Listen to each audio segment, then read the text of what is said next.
Hola, ¿qué tal, queridos escuchas del Bandcamp? Estamos aquí de nuevo en la transmisión de otoño. Tuvimos una pequeña falla técnica con el audio, hubo que reconfigurar acá los temas de interfaz. Agradecemos el apoyo de Emi de MusicSplat que nos está echando la mano con la parte técnica. Y bueno, con eso regresamos a la transmisión de Impermanente Obra Negra, el nuevo álbum que estamos por estrenar de Jorge David, aquí presente. Vamos a comenzar con una rolita y ya de ahí regresamos a la plática, al contexto y a las cosas que les queremos contar de este álbum que está compuesto de muchas capas, de 6 tracks y de varias profundidades que muchas veces no quedan a la primera escucha. Así que pues les compartimos esta primera escucha de sesión y comenzamos con el track de Tragar Abismos. Gracias por acompañarnos.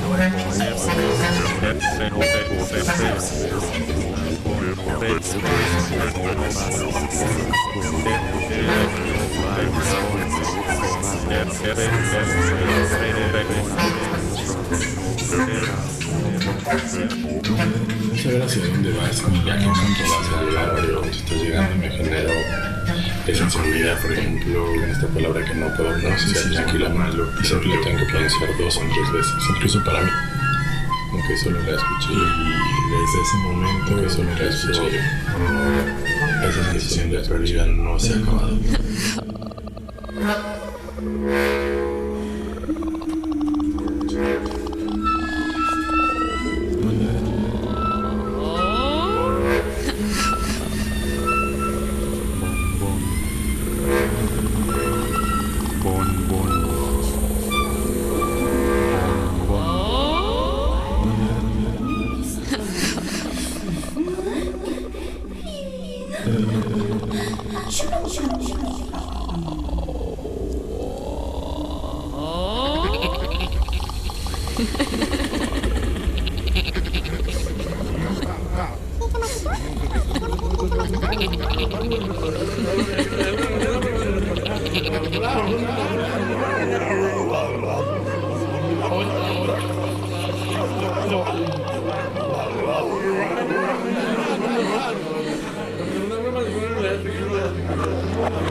Bien, pues represores se pierden en la oscuridad y en la noche corre así.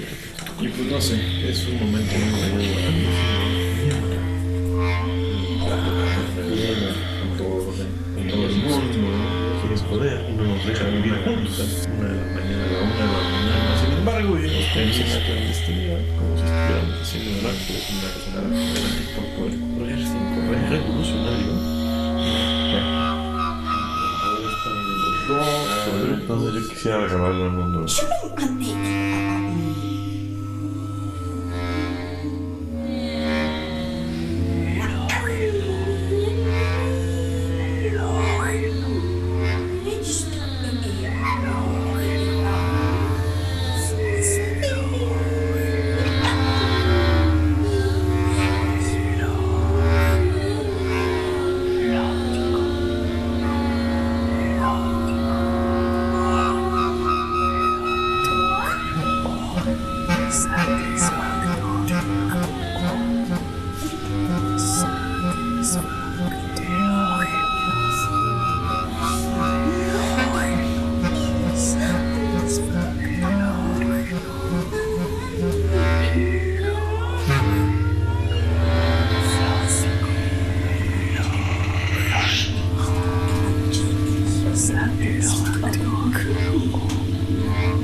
A, A, E, E, E, E,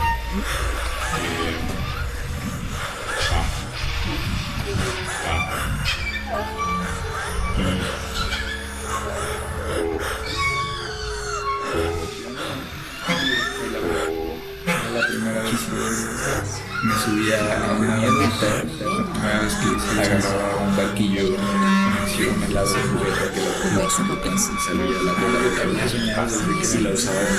La memoria del niño estaba después. Gracias. Chiquitino. Día. Atardecer. Libertad. Pelar. Disfrutar. Pelar.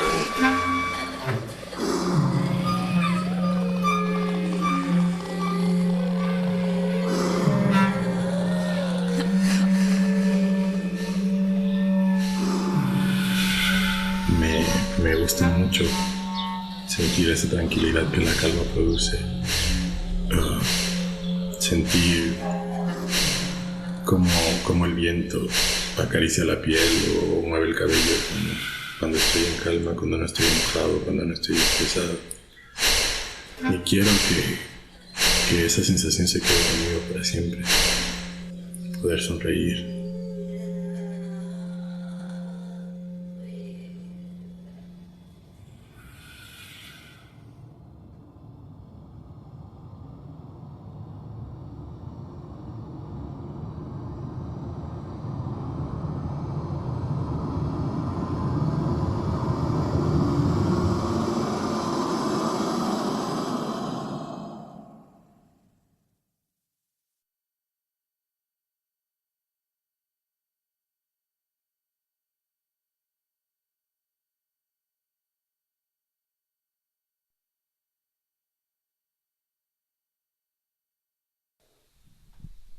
Y estamos de regreso acá en el stream de Otono Bandcamp, Otono Space y Otono Label.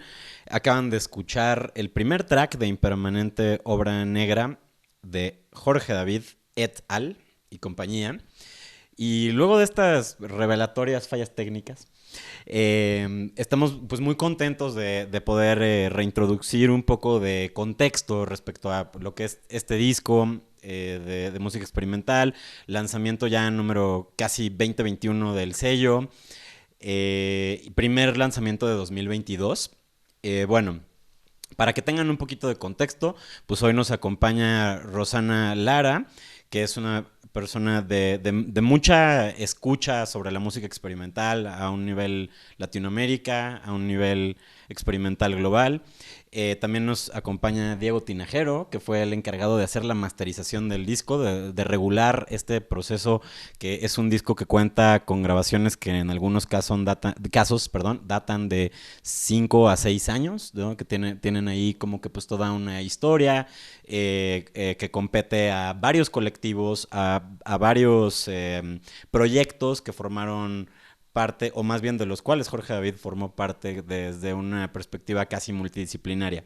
Entonces estamos muy contentos de poder resumirles y compartirles esto. Ese fue el primer track. Y vamos a ir ahondando más en diferentes aspectos de lo que constituye este trabajo sonoro y las perspectivas pues, de los presentes. Vamos con unas palabras de Rosana, que justo nos puede dar un poquito de la perspectiva de lo que le evocó este disco. Y así continuamos. Y gracias por acompañarnos en este stream. Gracias, Liz. Pues un gusto estar aquí acompañando este lanzamiento del disco. Y bueno, lo primero es que quisiera sobre todo felicitar el trabajo de Jorge, que me parece que es un trabajo muy maduro, que refleja un gran desarrollo de su escucha, no solo como compositor, digamos, venido de la academia, cosa que hay un cuidado muy especial sobre los materiales, a pesar de que el material es muy ecléctico, porque pues data, como decía Luis, justamente del trabajo que realizó con colectivos, por ejemplo, de multidisciplinarios, ¿no? Ligados al diseño sonoro, por ejemplo, de teatro, pero también pues el trabajo que que ha desarrollado en el ámbito de la poesía experimental, ¿no? El trabajo que tiene también como autobiográfico, que es parte del sello del disco y que nos va conduciendo también a través de los distintos tracks.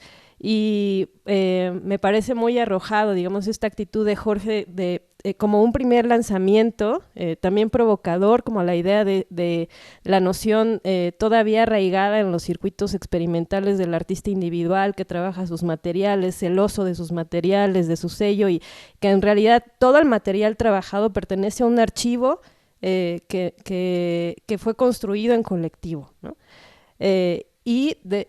Que, digamos, hace presente en la escucha una tensión, ¿no? muy clara entre la idea del compositor que ordena, controla, construye de antemano y tiene todo un plan, digamos, individual que pues como de realización y construcción de la voz personal, ¿no? Frente a todas estas múltiples voces, de múltiples referencias, no solo sonoras o musicales, sino pues ligadas a distintas disciplinas, ¿no? Pero que tienen una salida sonora y que al mismo tiempo hablan de un montón de otros coautores que no necesariamente vienen ni de la composición ni de la música, ¿no? Pero que pues están ahí jugando y que son pues autores del material. Entonces pues eso creo que ya merece como la pena ser escuchado como una propuesta así como original en ese sentido, y bueno, creo que sería todo por el momento. Y muy interesante análisis, porque además, a pesar de tener todos estos elementos tan al aire, tan colectivos, tan así, no cae en ser un disco completamente paisajista. Creo que tiene momentos paisajistas, pero también hay una narrativa, como una cuestión de un trabajo sonoro que al final está sintetizado y resumido también con cosas que homogenizaron este audio, ¿no? Entonces no se escucha nada más como un sonido como capturado, sino que más bien es como una amalgama de algo como más reunido, más pensado. Y creo que Diego fue el que vivió un poco como el proceso de ver cómo llegaba a lo mejor ya este trabajo un poco más terminado, o una narrativa quizá más final. ¿Tú qué nos puedes platicar desde esa perspectiva un poco más de lo sonoro y de lo técnico con respecto a cómo sientes que se reúne este disco más experimental de lo que tú estabas acostumbrado, ¿no? Sí, pues fue muy interesante para mí como cambiar un poco como de lo común, ¿no? Que es la música popular, que por lo general tiene como estructuras muy bien definidas, y también encontrarme con sonoridades que no son pues convencionales, ¿no? Por ejemplo, ruidos de distorsión, personas hablando, ambientes que se escuchan a lo lejos, pues son sonidos distintos, ¿no? Y por lo tanto se trabajan distinto. Sin embargo, para mí algo que fue muy interesante después de varias veces estar escuchando el disco, sobre todo una vez que escuchamos aquí en casa de Jorge, fue darme cuenta que también tenía esos momentos, ¿no? O sea, como la música que acostumbramos a escuchar con más comúnmente, darse cuenta que había un trabajo también de colocar escenas, ¿no? De colocar sonidos, de colocar sucesos en el sonido que pues sí tenían cierta estética, ¿no? Y que sí buscaban ambientar algo, ¿no? Entonces, para mí fue todo, pues sí fue un descubrimiento, ¿no? Fue como darme cuenta de que existía una percepción distinta, ¿no? De lo que puede ser un tema musical o una obra, ¿no? Muy padre, la verdad. Interesante, yo creo que sí es un álbum que va un poquito más allá de cuestiones estéticas, o más allá de cuestiones que se sientan como algo cinemático, que es algo que hemos tenido mucho en el sello de Otono. Y creo que aquí hay un asunto un poco más como de narrativas que van desde lo individual y lo colectivo, e incluso en algunos momentos hacia lo social, ¿no? Igual, ¿qué nos puedes tú contar, Jorge David, de esas cosas vivenciales que terminan constituyendo un trabajo más completo, el nombre, y que vayamos hacia el siguiente track? Sí, bueno, yo lo primero que diría es que para mí sí, digamos, sí es profundamente estético todo esto que dices, porque finalmente, si pensamos en la estética, hablamos de una distribución de lo sensible, ¿no? De cómo aquello que sentimos, nuestros afectos, nuestras impresiones sobre el mundo, se están distribuyendo en un entorno social. Y pues pienso que eso es precisamente lo que a mí me interesaba trabajar en este disco, ¿no? Pues este disco yo lo he pensado, y lo comentaba hace ratito, como una especie de palimpsesto en donde están superpuestas muchas capas vivenciales de mi propia relación con el sonido, pero también de la relación que he compartido con muchas personas a lo largo del tiempo y sobre todo de los 10 últimos años para acá, ¿no? Ya Ross decía, pues algo con lo que yo me siento muy identificado, que es la idea de que este disco es una suerte de archivo. Es un archivo de sonidos que se están recuperando de tiempo atrás, tanto de mi propia experiencia como de experiencia de samples que han sido recopilados de diferentes lugares, ¿no?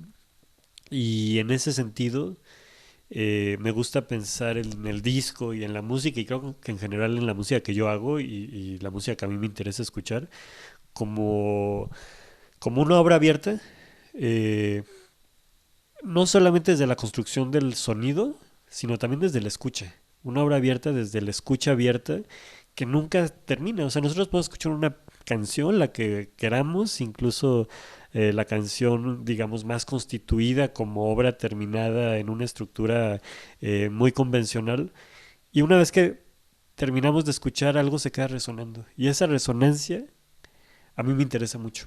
Entonces, en ese sentido, este disco yo lo pensaría como un disco de resonancias, ¿no? Un disco de escuchas que quedaron en suspenso en algún momento y que yo como pues sí, creo que algo hay de paisajismo, algo hay también ahí de trabajo de sonidista que recopila ciertas cosas para ponerlas en una suerte de escena y entonces las coloca ahí para una escucha restaurada, ¿no? Por ejemplo, la siguiente pieza que vamos a escuchar es una obra que ya tiene 6 años más o menos de edad, pero realmente tiene más porque fue hecha a partir de muestras sonoras que un colectivo del que yo he sido, soy y fui y seguiré siendo parte, Armstrong Liberado, recopiló en su momento. Pero estas muestras venían de la historia personal de cada miembro y miembro de Armstrong, ¿no? O sea, no nacieron ahí, sino que venían de nuestra propia historia, se conjuntaron y en ese entonces hicimos un disco llamado Error Capa 8, donde cada quien creó una composición a partir de las mismas muestras sonoras que eran un archivo de nuestras historias, ¿no? Y este en particular, que se llama Hay que hallar los fantasmas esenciales, pues es mi contribución que en su momento hice a ese disco y que ahora recuperé para este nuevo disco, también con el trabajo colaborativo con Diego, que hicimos una también reescucha de la sonoridad de la pieza y pues que ahora está aquí, ¿no? Trayendo un montón de historias y en ese sentido pues un montón de estéticas que están confluyendo aquí, ¿no? Entonces, pues bueno, no sé cómo ven si escuchamos la rolita, Hay que hallar los fantasmas esenciales, una pieza que data entre el 2015 y 2016, creada con el colectivo Armstrong Liberado, y pues bueno, esperamos que disfruten. Es particularmente útil escucharla con audífonos para que puedan escuchar la espacialización.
Y estamos de regreso aquí en la sesión de escucha de Impermanente Obra Negra de Jorge David et al.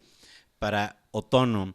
Pues un gran honor poder hacer esta exploración. Me parece que es un disco que tiene varias capas, que muchas veces no se le captan todos los detalles a la primera escucha, sin embargo despierta ese interés como de alzar los oídos y que ya conforme uno lo va escuchando más, se va permeando más de esos detalles, de esas narrativas, me atrevería a decir, un poquito ocultas, que en algunos momentos son más directas, en algunos momentos son más bruscas, hay momentos de cierta sensibilidad con respecto a la grabación de campo y en otros son cosas un poquito más de procesamiento.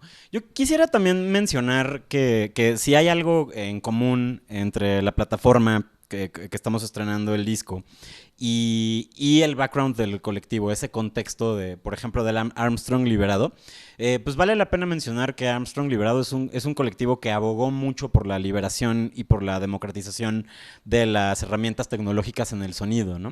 Entonces yo creo que eso también creo que es digno de mencionar, que hay un momento por ahí del 2016 o 2015, en donde es la primera vez que los conocía. Yo me acerqué a uno de los talleres que justamente Jorge David impartía, probablemente con Fabián, que es uno de los otros integrantes de Armstrong Liberado, y todo este crew que tenían, que eran más o menos como 5 o 6 artistas, en algunos más desarrollados que otros, y me gustó mucho esta como filosofía muy horizontal, en donde no parecía haber como tal alguien que llevara la batuta o alguien que fuera muy el líder, sino que más bien se sentía como una reapropiación en donde todos jugaban parte, en donde todos tenían acceso a jugar con el sonido, en donde todos de alguna manera se pimponeaban y se rebotaban diferentes técnicas para hacer algo interesante. Entonces yo creo que eso también es digno de mencionar. Creo que este disco es una consecuencia de esos ideales, de esas filosofías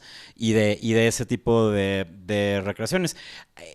También pensando en que de repente hubo un momento en la pandemia en donde todos, como que un par de integrantes del sello nos preguntábamos, ¿qué habrá sido de Armstrong Liberado? ¿Dónde estarán? No hemos oído nada de ellos, ¿no?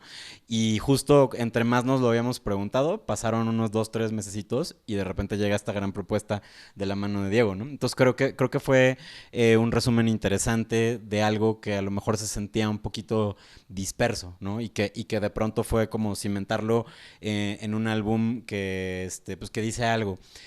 Igual y compartirnos un poquito lo que nos platicabas del título, sería genial, y algunas de las observaciones de cómo estas repercusiones de pronto disuelven un poco como la figura de la individualidad, de la escucha convencional, y que más bien es un momento que podría apelar a las cosas negativas que estamos viviendo como sociedad en este contexto post-pandémico tan complejo, tan sensible, con tanta complejidad política y social, y que aquí pareciera que también hay algo como de dejos de otro tipo de escucha y otro tipo de unión. Sí, bueno, el título de Impermanente Obra Negra es una derivación de un libro de Vivian Oehlenschützen, que por cierto le recomiendo mucho a quienes nos escuchen, llamado Permanente Obra Negra, que es un libro que trata el tema de la literatura pensada como una serie de capas de colaboración entre muchas personas, muchas de las cuales nunca van a ser reconocidas ni nombradas por las narrativas históricas, pero sin las cuales no podría haber ningún libro existente, ¿no? Y la idea también es pensar en la literatura, en la palabra, como una obra abierta, nunca terminada, en la cual el pensamiento de la humanidad está operando, ¿no? Pero algo muy importante, siempre sobre la base de un sistema de explotación. siempre el hecho de que algunas personas sean autoras de ciertos libros, de ciertas obras maestras, y muchas otras que en el anonimato, implica un sistema de explotación que puede, digamos, observarse en prácticamente cualquier esfera de la humanidad. Y cuando yo leí este libro pensé, bueno, por supuesto la música también es así, pero también mi música es así. Y digo, la de cualquiera, ¿no? Pero yo lo pensé hacia mí y pensé en cómo cuando uno crea una obra finalmente pone su sello, pone su nombre, y si tiene suerte gana un concurso, gana una beca, gana un reconocimiento, qué sé yo. Y hay toda una serie de personas que no van a estar en esa firma y que sin embargo fueron parte de... entonces, bueno, para mí eso genera una reflexión interesante que tiene todo que ver con lo que hacemos con Armstrong Liberado, que era un colectivo, sí de tecnología, pero muy importante de tecnología libre. O sea, un colectivo que promovía el software libre, la cultura libre, que lo sigue haciendo, por cierto, sigue activo y están haciendo obras actualmente, pero siempre bajo esta mirada de la coautoría, de la co-creación, y no para renunciar a la firma y al nombre, porque finalmente es parte de lo que nos constituye también como personas, pero sí para renunciar a la idea de un nombre que es creador originario, ¿no?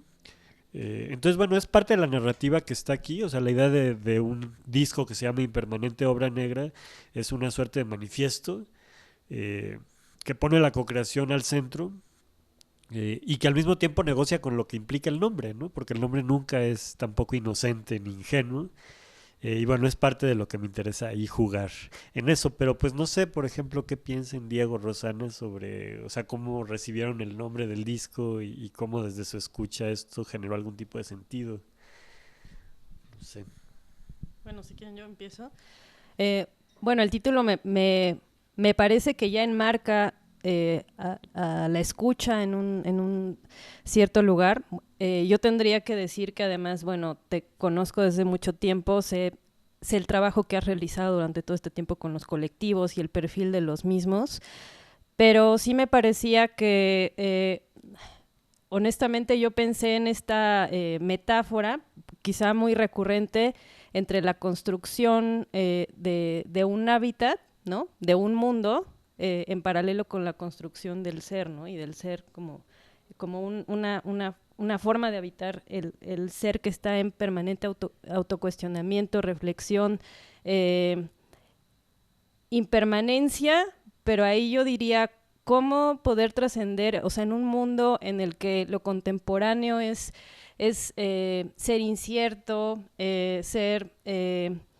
tener gustos diversos, comer comida de todos tipos, escuchar todo tipo de géneros y no asociarse a o sea, ya no tenemos identidades sonoras ligadas a géneros musicales tan arraigados, no podemos pensar en escenas musicales como se pensaba en los 90s, ¿no?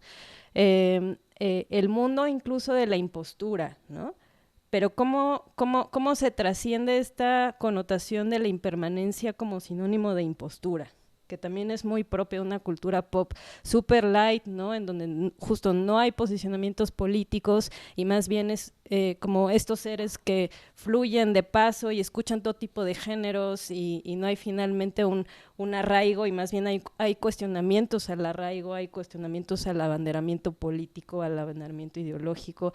Entonces, ¿cómo se construye crítica y cómo se hace ruido en un mundo en donde más bien parece que lo común es el eclecticismo, pero también el eclecticismo ligado a esta posverdad que se asume casi como un triunfo de olvidar la historia, ¿no? Y esto me conecta mucho con el tema de o sea, entre la posverdad y el archivo, ¿no? Porque el archivo siempre implica, incluso el archivo personal siempre implica tomar una postura ante todos estos fragmentos, ¿no? Pero cómo tomar una postura entre todos estos fragmentos y al mismo tiempo darle al archivo no un lugar de una narrativa coherente y así, ¿no? Y dentro de este contexto de posverdad, pero que de pronto peca de impostura, ¿no? Y bueno, creo que hay un cuestionamiento ético de fondo de qué se hace con el archivo personal, qué se hace con todas estas capas de escucha por las que uno va pasando, por las que tú pasaste, o sea, en el proceso de la licenciatura, ¿no? La música académica y luego la improvisación libre y luego estos géneros experimentales ligados no tanto a la música como la intermedialidad, la interdisciplina. ¿Qué posición toma uno al respecto en un ser ecléctico, pero no un ser de impostura, ¿no? Y bueno, pues sí, creo que en sí el álbum tiene muchas maneras de retratar ese eclecticismo. Vamos a continuar con la escucha, justo para apreciar cómo, aunque tienen 2 o 3 tracks, tienen 2 o 3 momentos en común. En realidad, los 6 tracks que lo constituyen parecieran ser como lugares que tienen algunos puntos conexos, pero que también son diversos, ¿no? Creo que eso está muy marcado. Me gustaría que en la siguiente intervención platiquemos un poco de cómo homogenizar ese audio, porque creo que ese es un gran reto a la hora de los artistas sonoros, a la hora de los nuevos músicos, ¿no? Que, pues a lo mejor tienes un EP o una composición o una pequeña colección de composiciones que representan una etapa y a lo mejor hay algunas que no están nada relacionadas entre sí y aquí creo que hubo un trabajo de homogenización sonora como muy apropiado, ¿no? Como que muy interesante cómo al final suena en balance ese eclecticismo, esa diversa identidad o esa búsqueda de identidad. Entonces, bueno, pues vamos a continuar ahora con el tercer track. Que igual por aquí puede haber algún apunte de escucha, alguna info por ahí y regresamos con observaciones pues, de lo técnico y lo sonoro, ¿les parece? Sí, muy breve. El track se llama La piel y la cuerda. Esta pieza la hice después del temblor. Y digo, la hice entre comillas porque realmente parte de una improvisación que hicimos justo con Armstrong Liberado. Y la improvisación se llamaba Tan lento como posible, ¿no? Fue una improvisación que armamos en el Rancho Electrónico, también un colectivo fundamental en mi biografía. Curiosamente, durante esa improvisación hablamos de estos movimientos tectónicos, de cómo la Tierra se mueve a tiempos que nosotras y nosotros no podemos percibir. Y cuando llega el temblor, pues yo sentí eso en carne propia. Me acuerdo que estaba con Diego en la Facultad de Música y fue así como abrazarnos y decir, madre mía, pues que sea lo que tenga que ser. Y claro, esta pieza de La piel y la cuerda es una especie de reflexión en retrospectiva de ese momento en el cual sientes que todo va tan lento como posible, donde un minuto se siente como una eternidad. Y pues viene justamente de ese trabajo que con Armstrong Liberado hacíamos de sentirnos en colectivo, ¿no? Entonces, pues nada, creo que esta es la pieza con mayor densidad de sonido de todo el disco, la que tiene como una gama de frecuencias más amplia y también un sonido instrumental como más interrelacionado con los sonidos electroacústicos. Entonces, pues bueno, ojalá que disfruten esto y también pues un saludo a todas y a todos los colegas, queridísimos amigos de Armstrong Liberado. De la cuerda, la pieza de La piel y la cuerda.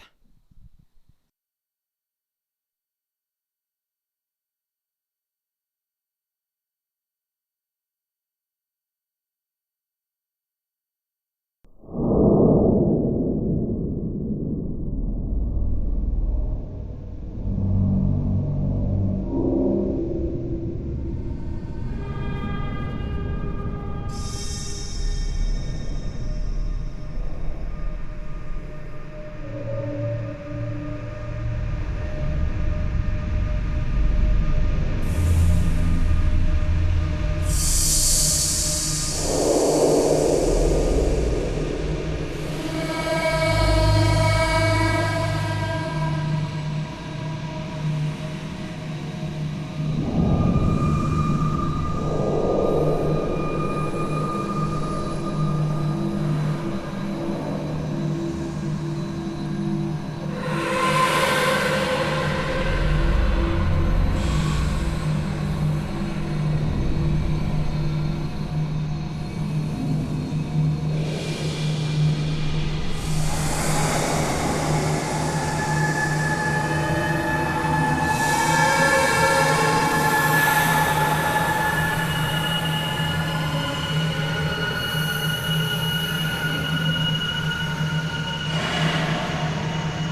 Estamos de regreso. Acabamos de escuchar La piel y la cuerda de Impermanente Obra Negra de Jorge David et al. Y compañía. Este disco que pasa por momentos que sin duda este track que acabamos de escuchar me remite a las salas obscuras que quizá extrañamos sin saberlo en la pandemia.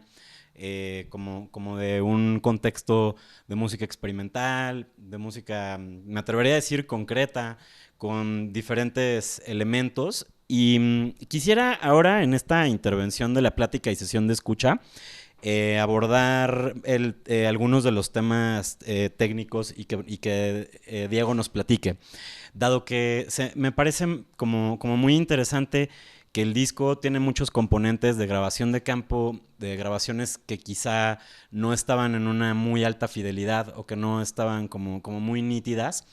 Y pese a eso, la cualidad final del audio, el audio final del álbum completo, retiene como un cierto brillo dentro de su opacidad.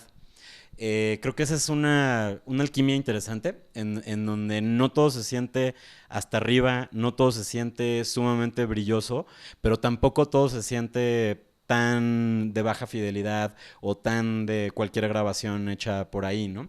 Entonces creo que hay un trabajo que considero que es hasta cierto punto un poco minucioso y poco habitual, en donde mucha de la música experimental que escuchamos o es mucho más estruendosa con momentos de brillo, o es mucho más de baja fidelidad, con una rasposidad. Creo que aquí hay un punto medio interesante y me gustaría que nos platiquen un poco más de cómo fue el proceso de mezcla y de mastering, que suena que fue algo ciertamente no convencional.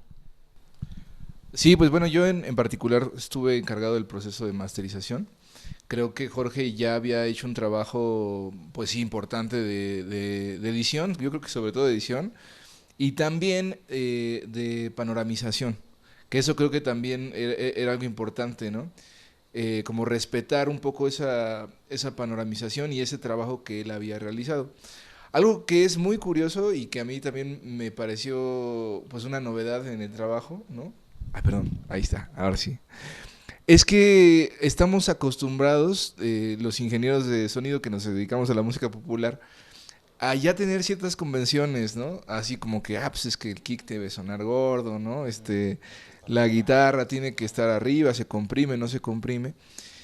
Y entonces como que ya hay esas convenciones, ya hay ese tratamiento ya como muy de cómo debe sonar algo, ¿no? Pero en este caso, por ejemplo, que se trata de grabaciones de campo, que a veces se grabaron con un celular, que a veces no tenían, quizás justamente no cumplían esas convenciones. Entonces para mí sí fue un poco como decir, ¿cómo debe sonar esto, no? O sea, ¿cómo debe sonar el ruido blanco, no? ¿Cómo debe sonar un viejito cantando, no? A la lejanía, ¿no? Entonces creo que la decisión, después de varias escuchas y de platicar con Jorge, fue más bien como de respetar lo más posible el trabajo de Jorge y más bien colocarlo o darle una nitidez, ¿no? O sea, potenciar de alguna manera un poco lo que Jorge proponía, ¿no? Sí, y no tanto como tratar de adecuarlo a las convenciones en la mezcla, ¿no? Para ello, pues también bajo la norma de utilizar herramientas, pues si bien no libres, pues la mayoría accesibles, ¿no? O sea, se trabaja con software que es accesible. Por ejemplo, trabajamos la masterización con Reaper. Se utilizaron algunos panoramizadores también de software libre. Se utilizó un limitador también de un desarrollador, pues ahora sí que no de ninguna empresa ni nada. O sea, se utilizaron herramientas accesibles, ¿no? Ya ahora sí que como para la unificación, algo también muy importante es, por ejemplo, la ecualización, ¿no?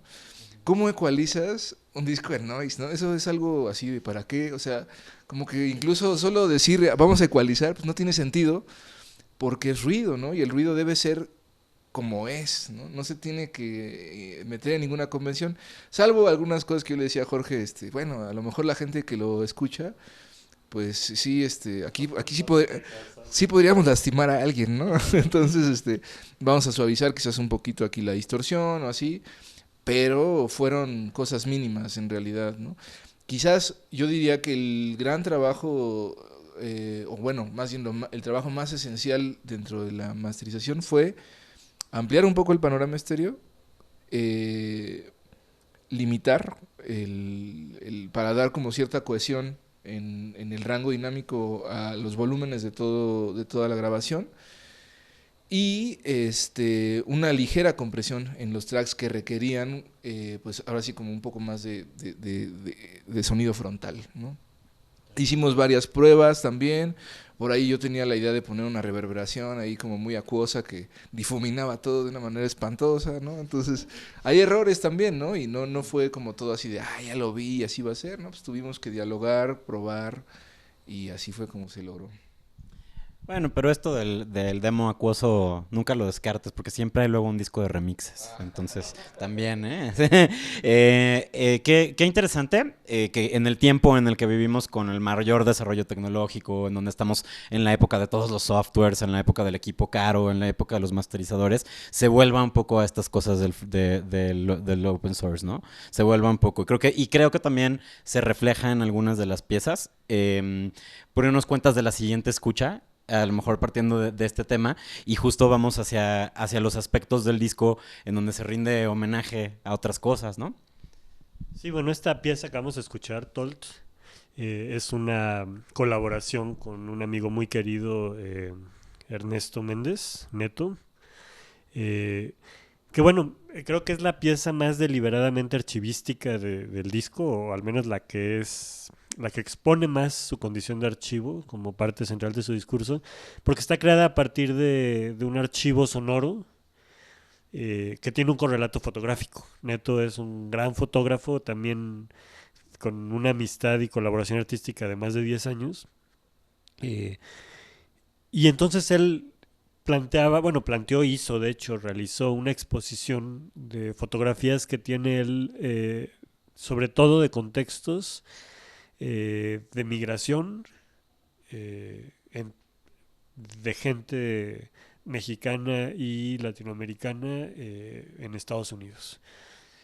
Entonces él crea una serie de archivos donde fotografía a las personas y graba también conversaciones que él tiene, conversaciones de campo, y después me pide a mí que haga una pieza a partir de ese archivo para acompañar una exposición de sus fotos.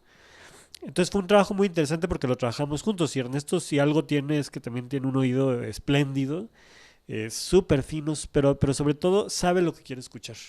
Y para alguien como yo, que también soy muy obsesivo con eso, es una colaboración exquisita, ¿no? Donde estuvimos horas y horas trabajando, como dice Diego, el panorama, pero también la ecualización, si queremos que se escuche más el ruido, si queremos que se escuche más la palabra, si queremos que se escuche más también el afecto de quien está hablando, o en sí el nivel semántico de lo que está diciendo.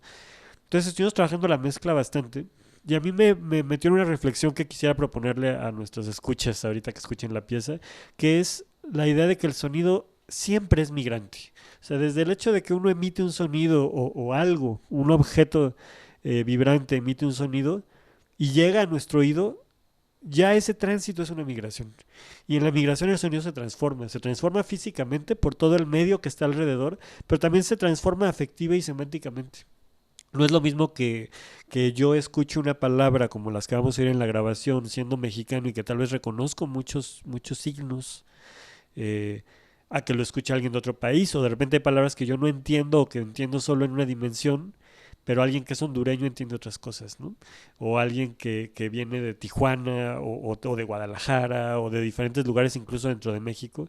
Entonces eso a mí me hizo pensar cómo el sonido siempre está en una condición de migración, y de alguna manera yo esta pieza la veo como eso, como un tributo a la calidad migrante del sonido, y cómo los músicos y las músicas, cuando trabajamos con sonido, estamos trabajando con algo que se transforma en su traslado de un lugar a otro, ¿no? Entonces, bueno, Les invito a escuchar esta pieza pensando en eso, en todas las migraciones que hemos tenido en nuestra vida, las que estamos teniendo, las que hemos tenido en estos años de pandemia, y cómo en todas estas migraciones siempre hay una dimensión de escucha muy importante. De las cualidades metamórficas del sonido y las condiciones también latinoamericanas. Esto que viene es Tolt, de Impermanente Obra Negra, de Jorge David et al. En la sesión de escucha de otono con Rosana Lara y Diego Tinajero y yo, Luis Clériga, presentes. Disfrútenla.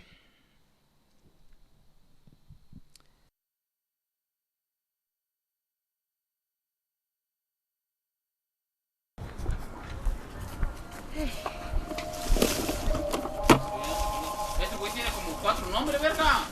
Yo no lo conozco, ¿qué es él? No lo conozco. Ese güey se llama Melito, Melitón, Francisco, Baltasar, Javier. Yo creo que conocer. Tiene 5 nombres, yo no sé ni quién es él. Solamente viendo una dedicación que se ha tirado. Mira, yo no te engaño. Al otro día se tuve el punto de ir a todos los lugares a la casa para ver. Tú me debes tanto y tanto. Yo me fui para México. Que ella la dejé encargada de tener de comer a mis hermanos. Y esta que se dio que me dio señor.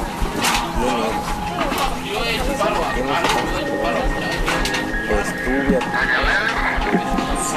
que soy tu amante.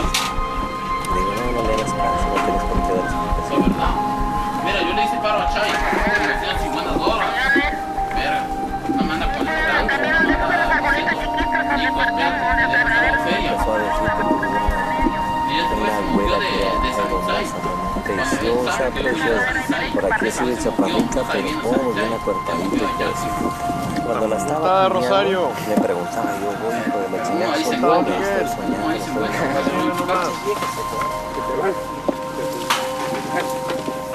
Cupido es cabrón, mijo. Dice que es el causante de quien nos enamora. ¿Verdad cierto? El que te flecha. Ese es muy corto, el pinche Cupido.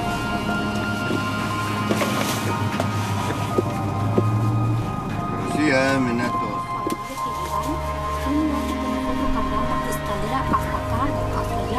Y no había orden. ¿Y tú crees que esto es lo que nos Aparte que ya me cagaron, que me llevaron ¿No crees que estás a Oreo cuando yo no hice nada. Cuando yo sabía cómo porque estaba no la hay en la carretera?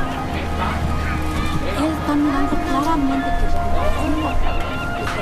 Rafael está mirando. Porque usted todavía se fue. Porque él dijo a él. Él le dijo, no le cruces hasta la tarjeta. Pero no había nada. Yo ya iba a llegar a esta negra, pero dice, no, dice ya, no, ya. Ahora sabes por qué. Es que él quiere que va bien con el dinero, él quiere que vaya bien. Pero No, ya está bravo, bueno. Y la gente también no dice nada. Yo te llevé lo bueno del video. Ahí tú ibas con 100 frutos, 100 borrachos, pero sacabas por 100 no. ¿Agarraste muchas qué?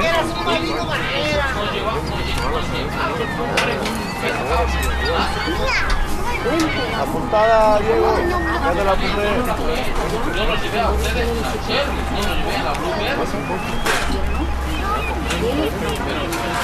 ¿Qué le cuesta que la gente no sabe qué? Eso da. Que les dé su tarjeta. Eso no va a pasar nada.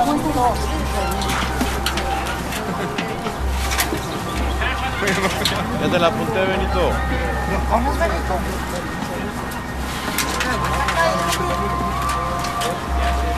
Ya te la apunté, Eugenio.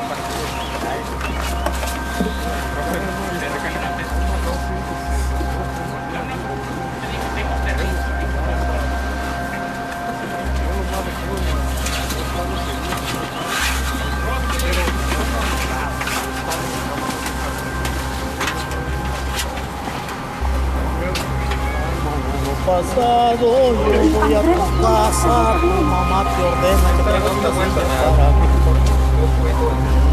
Hola, que está aquí.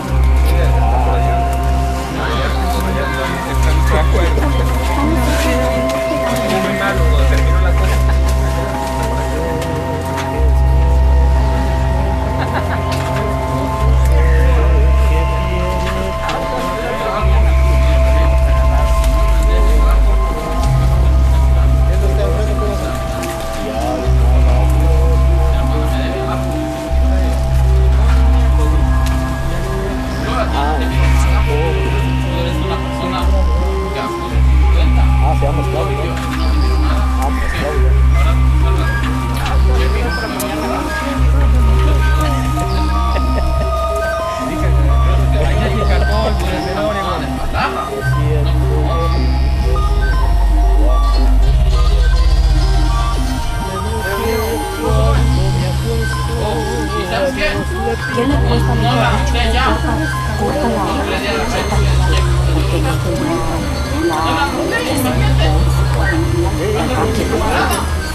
este tren aquí está lo mero bueno. ¿Qué es lo bueno? Nomás me dice que... Si va con esa ilusión, adelante, viejo.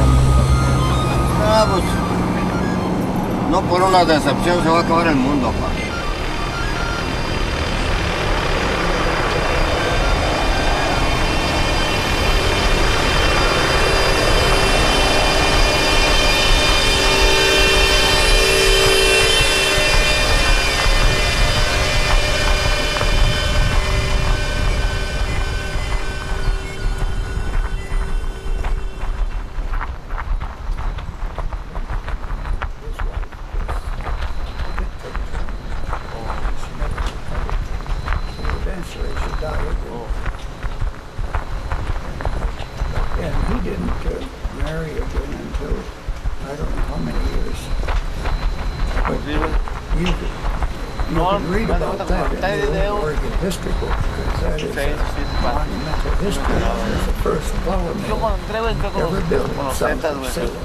Pero no trabajaba yo de nada más que era como me pedían favores y yo le llevaba y me pagaban $1,000.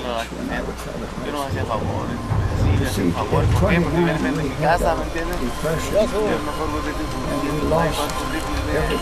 tenemos una panadería nosotros ahí, me tiene loco. Gracias a Dios. Yo sé que no tengo deuda. Y lo llené de maletas, a la verga. Ahora, Feliciano.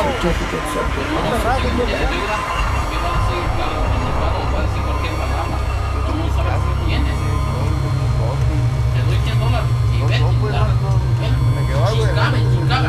Me voy, fin de semana me fui para Washington, fin de semana. Porque era de la bronca, no, porque el vato respondió de vida por mí, por mi familia. No quiero que me esté enfadando.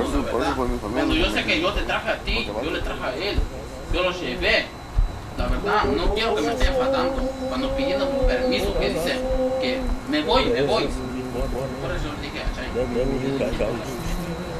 Good morning. Good morning.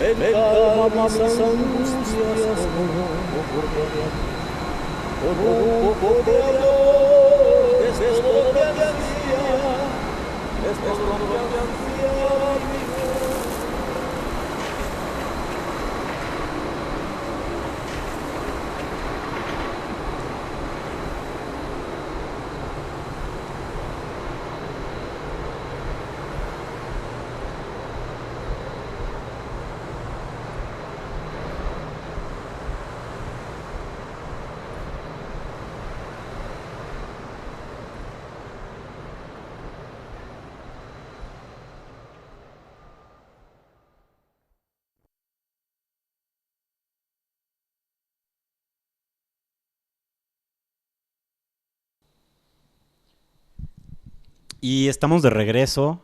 Acabamos de escuchar Tolt de Impermanente Obra Negra de Jorge David et al. Estreno en otono este domingo 27 de febrero.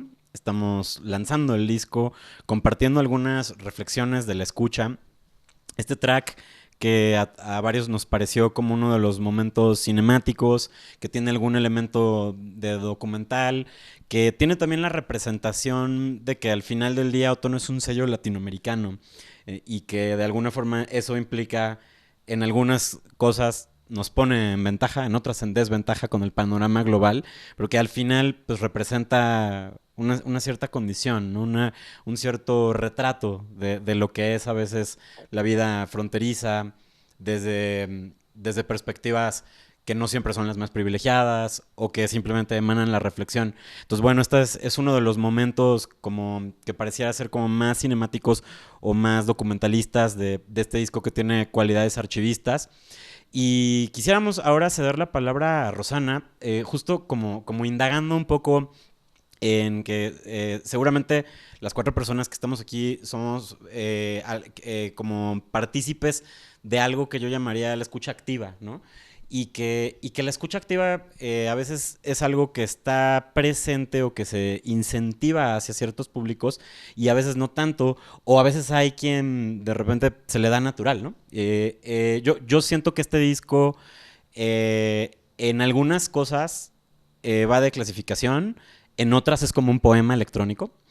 y en otras creo que tienen algún nivel como ese empuje de la escucha activa, como de, voltea a ver otra cosa, o escúchalo más de una vez y probablemente vas a encontrarle cosas muy distintas, ¿no? Entonces, a lo mejor me gustaría que Rosana nos compartiera un poquito de su percepción, de cómo lo sintió, también en contraste, dado que seguramente Rosana ha escuchado bastante música académica, bastante noise, bastantes cosas experimentales, y a lo mejor aquí también pareciera haber algunos elementos que si no destacan el disco, pues por lo menos lo distinguen.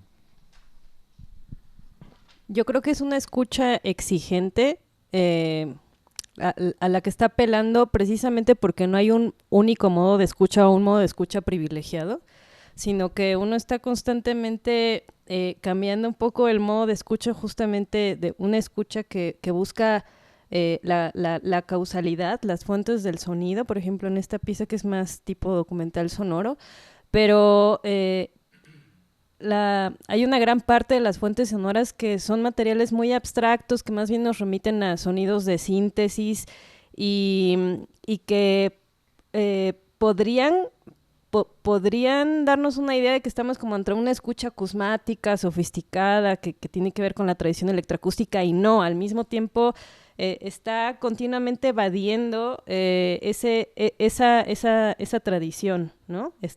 Formalista, estructural, de la espacialización, donde digamos, hay una estética ya muy definida. Entonces, ni es la acusmática, ni es totalmente la referencial. Hay guiños hacia el diseño sonoro de las películas, ¿no? Como escucha de este fenómeno como de audiovisión, y al mismo tiempo hay una referencia muy clara en el primer track, pues a la música mixta, ¿no? La música o sea, un clarinete bajo, pues es un instrumento muy poco convencional en este tipo de lenguajes como más noiseros, ¿no? O más de glitch. Entonces está apelando, sí, no solo a la multireferencialidad, sino a estos modos de escucha, y yo honestamente solo lo he escuchado una vez, así digamos, y no fue justo con audífonos, sino con pues en la acústica de mi casa, y lo que estaba buscando siempre era cómo me atrapa este track. O sea, efectivamente cada track atrapa de una manera distinta, pero siempre hay siempre queda la pregunta de a qué le tengo que poner atención, qué es lo que está haciendo, qué es lo que está dirigiendo mi escucha. ¿Cuál es el punto de llegada? Porque todo el tiempo estamos pensando en puntos de llegada cuando hacemos audiciones de cualquier género. Y tenemos un código con base en cierto género, ciertas experiencias que tenemos de eso, y de alguna manera tenemos anclas o esperamos anclas. Y este disco creo que es difícil en ese sentido, no en un sentido negativo, pero creo que no es claro cuáles son esos puntos de llegada, porque quizá no los haya. La espacialización, por un lado, nos da mucha perspectiva como de las capas que tenemos, ¿no? Pero hasta me da la sensación de que hay mezclas de espacio de ciertos tracks sobre los cuales se superponen otras mezclas como del espacio, como si tuviéramos como distintas capas de mezcla como de la espacialización. Entonces, me quedaba yo un poco con esa pregunta, ¿no? ¿Qué es lo que le da dirección al material? Cuando no es ni solamente ambient, ni solamente como esta textura noisera, ¿no? Que oímos en muchos discos, ni es totalmente glitch, ni es tradición acusmática, ni es documental sonoro. ¿Qué es lo que permite como decir esto es algo, ¿no? Eso creo que es un trabajo muy exigente, y creo que eso es algo que apela, digamos, a la formación, ¿no? A la escucha sofisticada, y que también es muy singular respecto a otros lanzamientos que se dicen experimentales, pero en donde creo que la exigencia es menor y sabemos más o menos cuáles son las convenciones en términos de mezcla, o sea, en términos de forma, en términos de calidad del sonido, etcétera. Y este es un disco que todo el tiempo está rehuyendo eso, ¿no? Está desbordándose, ¿no? Acabas de relatar la historia de mi vida. Y bueno, tal vez de muchas vidas, pero creo que en mi caso, eso que tú detectas en el disco, pues también tiene mucho que ver con cómo vivo yo, por ejemplo, mi profesión, ¿no? O sea que... Y bueno, creo que es algo que en parte compartimos, ¿no? O sea, no somos totalmente musicólogos, o sea, sí, pero no. No soy totalmente y no somos, porque también tú lo eres, completamente compositoras y compositores dentro del canon de la música académica, de la composición. Sí somos medio improvisadores, pero no totalmente, en el sentido que no estamos totalmente inmersos en la práctica, porque hacemos muchas cosas, somos muchas cosas, ¿no? Y creo que eso es algo en general muy humano. O sea, muchas veces necesitamos categorías y clasificaciones para sentirnos parte de algo, pero en realidad siempre somos mucho más de lo que referimos ser en un contexto dado, ¿no? Y creo que la música es así, en general, pero aquí sí que me interesaba dar ese gesto deliberado y me encanta saber que lo percibes así, porque por supuesto que lo pensé yo cuando fui escuchando las piezas. Dije, a ver, aquí hay paisaje sonoro. Aquí hay electroacústica académica, aquí hay estos tintes medio noiseros, medio ambientales, medio pops, medio todas esas cosas que escucho, que me gustan, que me interesan, medio glitch, pero como que no está nada completo, ¿no? Hace ratito en el descanso, bueno, llegué, escuchaba que hablaban de Ranma y medio y yo decía, bueno, tal vez acá sería como Ranma y no sé qué potencia de diversidades, ¿no? Porque, pues como un Ranma múltiple, ¿no? Porque al final de cuentas, a mí sí me interesaba en el disco decir, las categorías son útiles, pero nunca son suficientes, ¿no? Nunca son suficientes y no tendríamos por qué limitarnos a ellas para expresarnos públicamente. O sea, yo no tendría que decir soy hombre y decir soy 100% hombre para poderme expresar públicamente, pero tampoco tengo que decir que no lo soy, ¿no? No tengo que decir soy compositor, pero tampoco tengo que decir que no lo soy, porque en realidad soy una persona. Tú hablabas ahorita de las anclas y me fue inevitable pensar en el mito de las sirenas y en estos personajes que se hablan como Orfeo, ¿no? Que llega y logra de alguna manera enfrentar a las sirenas con su lira. Pero hay otro personaje y que lo dialogué mucho con uno de los colaboradores principales de la pieza que vamos a escuchar a continuación, con Fabián, acá Neural Xolotl, que si nos está escuchando también le mandamos un gran saludo. Que él me regaló justo de Navidad un libro de Pascal Quignard sobre Butes, que es un personaje que casi nunca se menciona en las narrativas sobre el mito de las sirenas. Pero Butes es una persona que no agarra su lira para enfrentarse a las sirenas, ni tampoco se tapa los oídos, ¿no? Sino que lo que hace Butes es que brinca al mar, sin anclas, justo, ¿no? Se avienta al rugido al canto de las sirenas y sí muere, o sea, efectivamente muere, pero ¿cómo muere, no? O sea, muere viviendo. O sea, y es una cuestión interesante pensar cómo sería una escucha que muere viviendo, cómo sería una escucha que se avienta al mar y que en ese aventarse al mar, en ese arrojarse, se da la posibilidad de no tener anclas por un momento y ver qué ocurre, ¿no? O sea, qué ocurre si nosotros dejáramos de tener anclas por un momento en la vida y nos saltáramos al vacío. Bueno, es peligroso pensarlo, yo lo he pensado y digo, híjole, tal vez dejaría el trabajo, tal vez dejaría muchas cosas de mi vida, pero es muy bonito pensar que en la música nos podemos dar ese espacio, ¿no? Que en la música podemos regalarnos ese momento de Butes. Y pues bueno, no sé, esta pieza, ¿quieres comentar algo? Porque también a la vez es lo que más nos libera, ¿no? O sea, es una manera de expresar otro tipo de liberación que a lo mejor es un poquito más complicada que la música complaciente, ¿no? Entonces creo que hay ahí unos discursos entretejidos que esperamos que también los escuchas puedan ir poco a poco descifrando, ¿no? Creo que a lo mejor no se leen tan a la primera, ¿no? Como que a lo mejor es algo que va dando lugar, pero sí me resulta muy interesante que hables de esto del salto al vacío, porque a veces es la manera de soltar ciertas cosas. Y bueno, nada más ahí como redondeando un poco la idea, yo te preguntaría, ¿tú sientes que al dejar este archivo y al completar este ciclo, que a lo mejor es un disco que representa un lustro de tu vida y por ende un proceso más largo, te da como un cierto alivio, ¿no? El espíritu de Otono y de la plataforma experimental siempre habló como de convertir los momentos de angustia en algo que pudiera ser sublime. Y no siempre desde la convención, no siempre desde lo obvio, o no siempre desde el baile, aunque también a veces en esos lugares, ¿no? ¿Tú sientes que está ese proceso presente? Híjole, no sé si alivio sería la palabra que yo pensaría, porque algo interesante es que Butes no salta al vacío, salta al mar. Y es muy distinto pensar en mar que en vacío, porque el mar es algo denso, algo donde hay muchas historias, donde hay muchas cosas ocurriendo. En ese sentido, no sé si yo lo pensaría como un alivio, pero sí lo pienso definitivamente como una catarsis, como algo que genera un punto de inflexión y nos lleva a otro lugar. Entonces, pues sí, y definitivamente Otono es el lugar donde es el mar, donde creo que este Butes tenía que saltar. Quién sabe qué vaya a pasar después, pero sí, definitivamente sí hay algo de eso.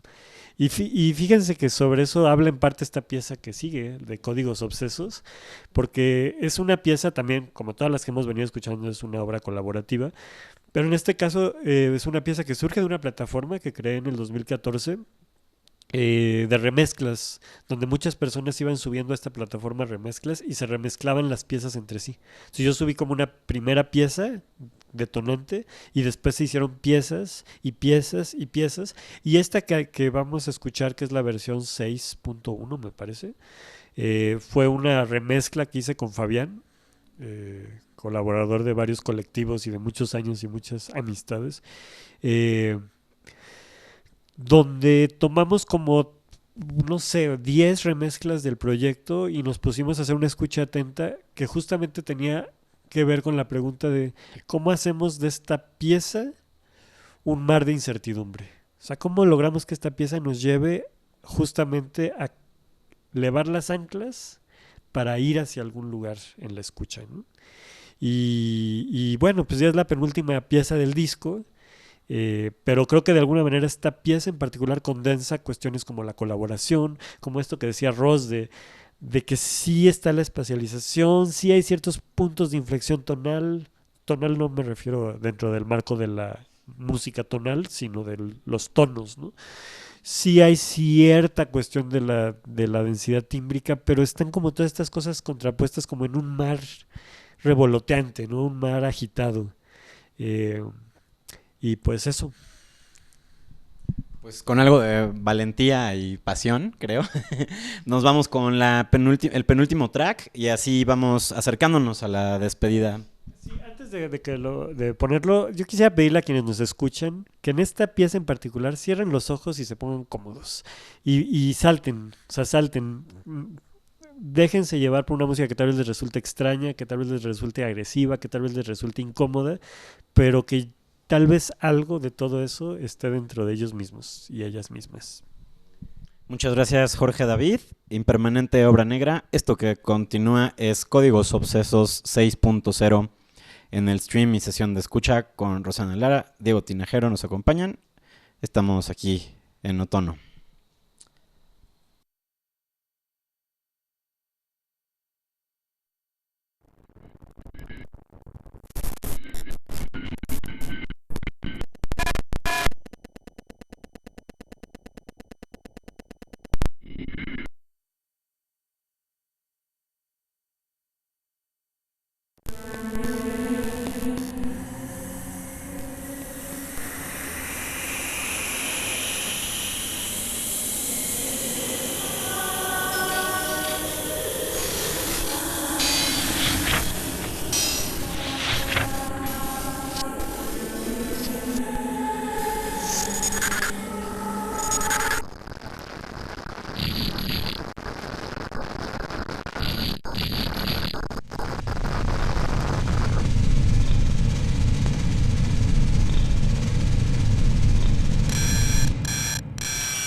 Was will not abase one jot, but of what?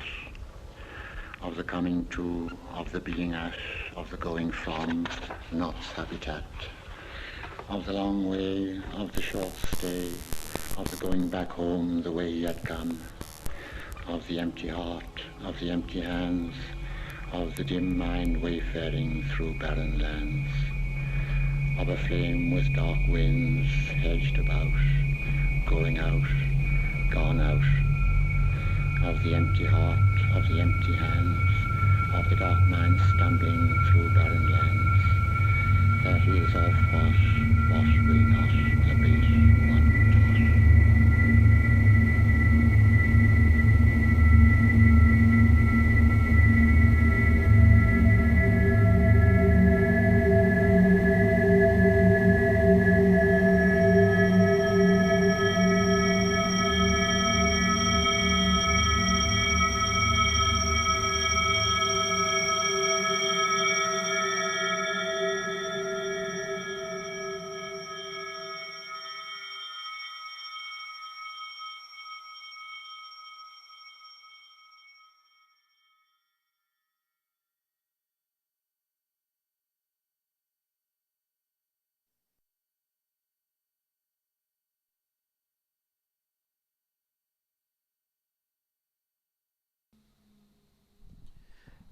Pues esto fue Códigos Obsesos 6.0 de Impermanente Obra Negra de Jorge David et al.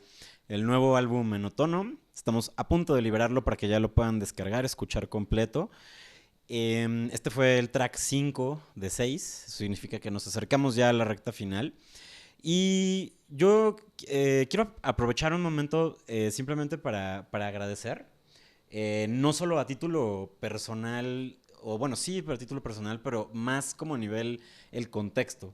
Creo que yo en el fondo siento mucha gratitud por espacios como el Rancho Electrónico y como el colectivo Armstrong Liberado por haber mantenido prendida esa estafeta, por no ponerle los mismos estándares y las mismas exigencias de seguimiento a las cosas que algunos otros artistas. Creo que hay ahí una labor cultural interesante, reprogramadora, de mantener las cosas más abiertas, más horizontales, y que el disco en algunos detalles, quizá no a través de la obviedad o el cliché, sino más a través de semióticas particulares, momentos y algunas cosas que no son tan obvias, preserva mucho ese espíritu, ¿no? Entonces, bueno, pues a nombre de Otono, como una gran celebración del lanzamiento del primer disco del año, vendrán otros, vendrán en diferentes momentos, pero hoy tuvimos la oportunidad de ver este registro de algunos de esos valores, de algunos de esos espíritus o de algunas de esas filosofías, y que se reflejan también en cuanto a lo sonoro, ¿no? Este disco, este track en específico retrata un poco eso, con el tema de, no, pues el remix del remix del remix del remix, ¿no? Y por algo es la versión 6, ¿no? A lo mejor la 2 está buena, ya tendremos que averiguar después, o a lo mejor la 4, ¿no? Pero bueno, después habrá oportunidades de hacer más remezclas. Invito o incentivo a nuestros invitados de hoy, Diego Tinajero y Rosana Lara, a que nos compartan sus acotaciones finales, sus conclusiones, también con la gratitud de que se tomaron el tiempo de estar aquí, de ser parte. No siempre tenemos la oportunidad de echarnos una charla con el masterizador, ojalá lo pudiéramos hacer en todos los álbumes, o de alguien con un oído tan crítico como el de Rosana, ¿no? Que a veces, también eso a veces se refleja en reseñas. Un agradecimiento también a Musicsplat y a Emi, que estuvo presente echándonos la mano con lo técnico y que pertenece a esa red de hacer una diferente escucha y una diferente crítica a nivel Latinoamérica. Entonces, bueno, pues vamos con las observaciones finales y que sea un disco que la gente pueda escuchar en diferentes contextos, preferentemente no con el ruido de la calle, porque se pueden volver un poco locos, desquiciantes, pero sí en un contexto de las salas oscuras, de los museos o de algún tipo de intimidad, ¿no? Gracias. Yo me quedaría quizá con la importancia de este lanzamiento y de este proyecto, como una apuesta a la autocuraduría de un archivo que está siempre en replanteamiento, ¿no? El archivo de la propia vivencia, el archivo de esta revisión, de estas múltiples escuchas y capas de escucha que una o uno representa, ¿no? Y que hay una biografía sonora, hay una traza sonora, seamos productores de sonido, bueno, compositores o seamos músicos, hay una traza ahí, hay una huella, y creo que queda esta reflexión, esta provocación de cuál es nuestra autobiografía sonora, cuál es esa traza, esta memoria que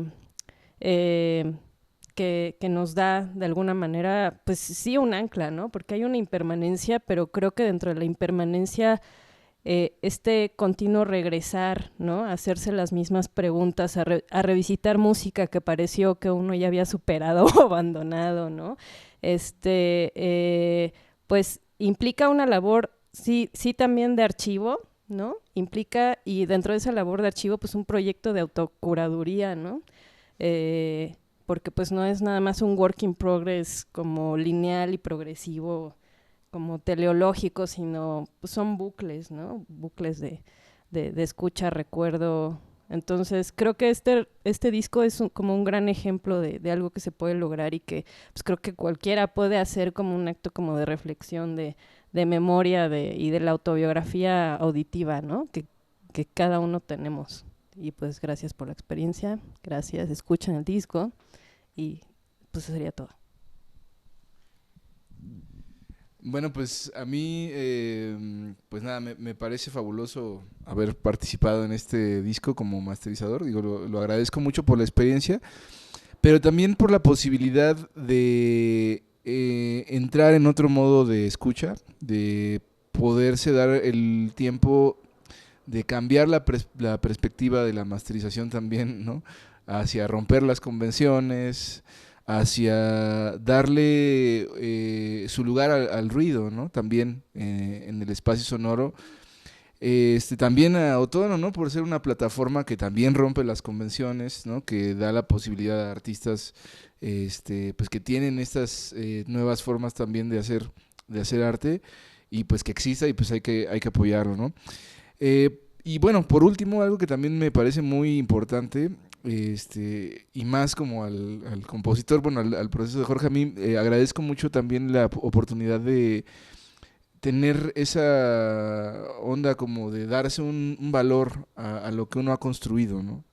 Porque luego pasa que lo desdeñamos, ¿no? Como que lo dejamos en el baúl ahí olvidado, a que después, cuando estemos limpiando nuestra compu, aparezcan ahí tristemente los archivos, ¿no? Y yo creo que es un ejercicio de valoración el que alguien, pues tú juntes toda tu obra, ¿no? Y digas, la voy a colocar aquí, ¿no? Y creo que es algo que debemos hacer todos, ¿no?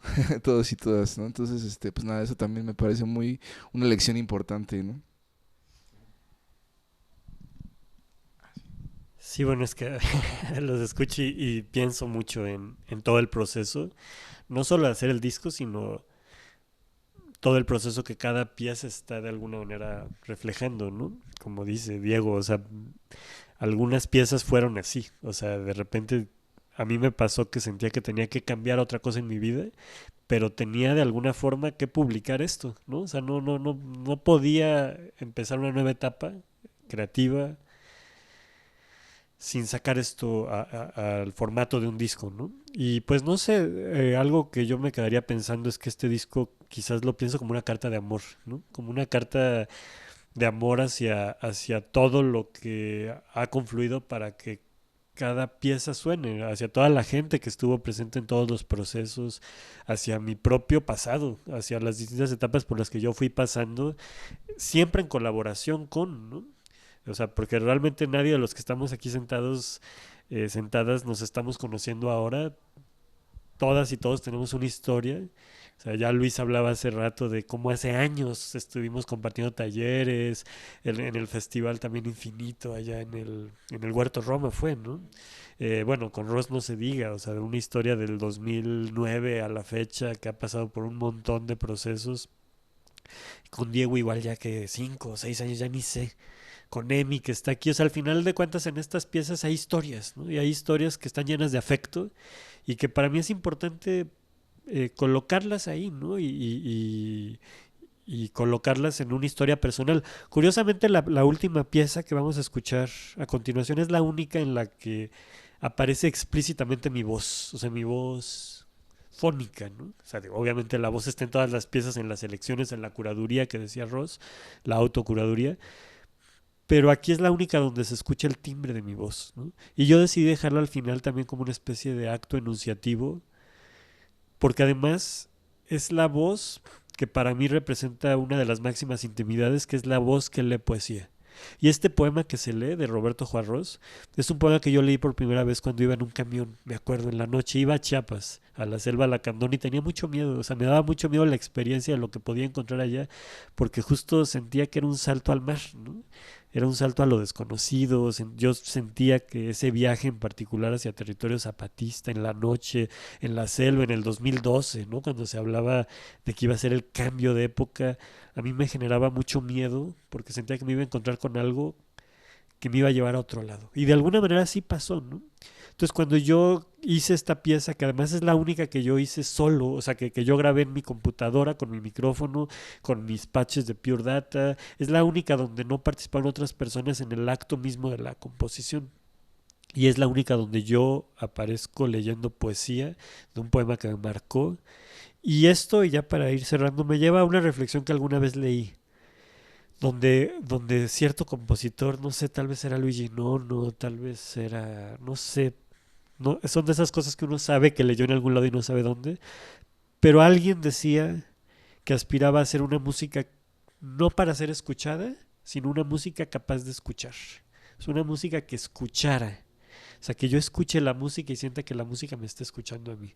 Y esa idea, a pesar de que no recuerdo el origen de esa...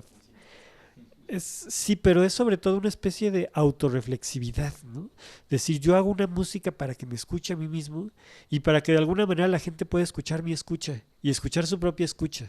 Entonces, de alguna manera eso es algo a lo que aspiro. O sea, cuando escuché esa frase en algún lugar, en algún momento de mi vida, me pareció muy importante y me pareció que yo quería hacer algo que tuviera que ver con eso. Y de alguna forma esta pieza de dimensiones tangenciales con la que cierra el disco es como una aspiración a hacer una pieza que escuchara todo mi desmadre que traía en la cabeza desde en esos tiempos de mi vida, y que de alguna manera un poema en particular yo sentí que me estaba escuchando. Yo sentí cuando leía a Roberto Juarros hablando de que la luz no es la única suma de los colores, que escucharemos a continuación, yo sentí que él me estaba escuchando y que entendía algo muy profundo de mí que nadie más entendía en ese momento.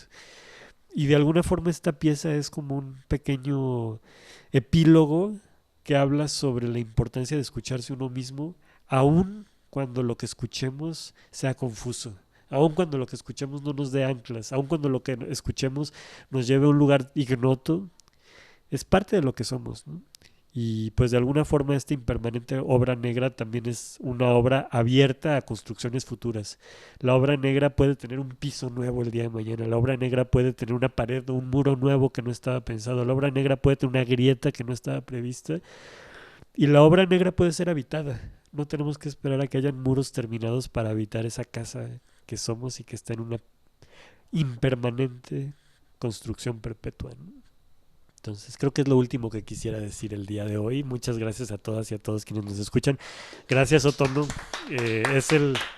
Esta es la morada de esta morada, y pues un placer bis por esta colaboración. Diego, Ross, Emi. Muchas gracias a los presentes, los que nos escucharon. Recuerden que a partir de ahora van a poder encontrar el álbum completo y que pueden encontrar la información de los textos que hicimos con una pequeña traducción a través de www.otono.space, donde ya está la información del disco, donde va a haber ahí algunas novedades respecto a cuando sea la presentación en vivo. En algún momento también sucederá. Muchas gracias, Rosana Lara, Diego Tinajero, el resto de créditos, quien nos apoyó, y el resto de créditos que están todos en la página justamente para que puedan ustedes revisar quién colaboró en el disco, quién nos apoyaron con el arte gráfico, Diego Madero, todo esto. Nos despedimos con el último track, uno de los más alucinantes, y que lo disfruten mucho. Recuerden que a través del stream de Bandcamp abajo está la mesita de merch donde pueden acceder al disco, adquirirlo y pues hacerlo suyo. Y también esperemos que próximamente se puedan encontrar algunos de los tracks para descarga en distintas plataformas.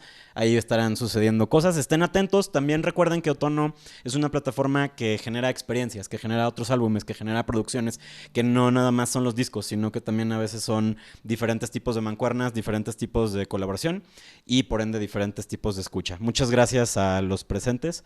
Buenas noises. Dimensiones tangenciales de Impermanente Obra Negra de Jorge David et al. Gracias.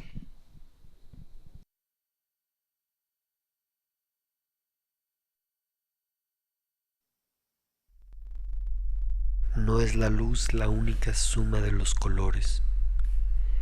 Hay ciertas dimensiones sueltas donde los colores se reúnen más estrechamente que en la luz, como novísimos peces en un mar aún más joven que ellos. A partir de allí es posible reconstruir algo que nunca ha saltado el signo del comienzo, otra especie de tangencia. La suma de los colores debe incluir un filamento donde estén retorcidas en el mismo hilo la mirada que ve, y la mirada sus propios movimientos. No es la luz, como objetos que pierden de pronto la mirada que ve, y la mirada que no, que existen obstáculos donde los colores como muñecos enajenados por su rigidez, y la mirada que no. Entonces desde el suelo las propias palabras construyen una escala para ascender de nuevo al discurso del hombre, como si a sus colores se reúnen más estrechamente que en la luz. Algunas palabras que hemos dicho regresan y se paran en y a veces uno las encuentra en una mirada que ve, y la mirada como si supiesen que alguien va a ir a recogerlas para construir con ellas un nuevo lenguaje, un lenguaje hecho solamente con palabras caídas, mirada que ve. Entonces desde el suelo las propias palabras construyen una escala para ascender de nuevo, quizá para permitir que nos miremos desde el frente con la decisión de nosotros. Pero hay algunas palabras que permanecen caídas. Hay ciertas dimensiones sueltas donde los colores se reúnen más estrechamente que en la luz, como novísimos peces en un mar aún más joven que el También las palabras caen al suelo, como pájaros repentinos en sus propios movimientos, como objetos que pierden momentos inmundos, que tropiezan sin que existen, como muñecos enajenados, entonces desde el suelo, las propias palabras construyen las escalas nuevas hacia el discurso del hombre, discurso de su balbuceo, su frase final. Pero hay algunas palabras que permanecen caídas, y a veces uno las encuentra en un casi larvado mimetismo, como si supiesen que alguien va a ir a recogerlas para construir con ellas un nuevo lenguaje, un lenguaje hecho solamente con palabras caídas, donde los colores se reúnen más estrechamente. No es la luz la única suma de los novísimos peces en un mar aún ciertas dimensiones sueltas, donde los colores se reúnen más estrechamente que en la luz, como novísimos peces en un mar aún más joven que ellos. La suma de los colores debe incluir un filamento donde estén retorcidas en un mismo hilo la mirada que ve y la mirada que no ve.